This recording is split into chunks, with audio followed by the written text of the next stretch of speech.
চিন্তা চেতনা আসলে পরিবর্তন করতে হয়। বলা হয়েছে, ডেল কার্নেগি বলেছেন যে, দৃষ্টিভঙ্গি চেঞ্জ করো তাহলে জীবন বদলে যাবে। অর্থাৎ change your attitude, change your life, এরকমই বলা হয়েছে। কাজেই আমাদের চলার পথে আসলে দৃষ্টিভঙ্গি চেঞ্জ করতে হবে। দৃষ্টিভঙ্গি চেঞ্জ করলেই আসলে নিজের ভিতরেও একটা ভালো থাকা, ভালো লাগা কাজ করে বন্ধুগণ। সবার মধ্যেই আসলে উপকারমুখী একটা মন থাকা উচিত, যাতে আমরা যেহেতু মানুষ, রক্তে মাংসে গড়া মানুষ, মানবিক দিক যেটা বিবেচনা করা উচিত, আসলে হার্ড হওয়া উচিত নয়। তাই মহান আল্লাহ তাআলা মানুষকে আসলে সুন্দর অবয়ব দিয়ে সৃষ্টি করেছেন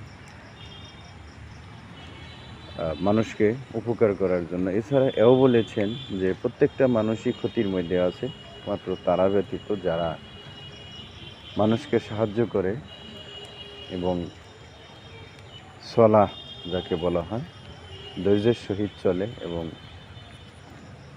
ন্যাক এবং ভালো কাজের উপদেশ দেয়, অসৎ কাজের জন্যে নিষেধ করে, এটাই বলা হয়েছে বন্ধুগণ। আসলে ভিডিওটি দেখবেন, লাইক কমেন্ট শেয়ার দিবেন। পরিবেশটা আমার খুব ভালো লেগেছে, এই কারণে এই ভিডিওটি করা। বন্ধুগণ সাথে থাকবেন, পাশে থাকবেন। আপনাদের ভালো লাগা নিয়ে অনেক দূরে এগিয়ে যেতে চাই। ধন্যবাদ সবাই।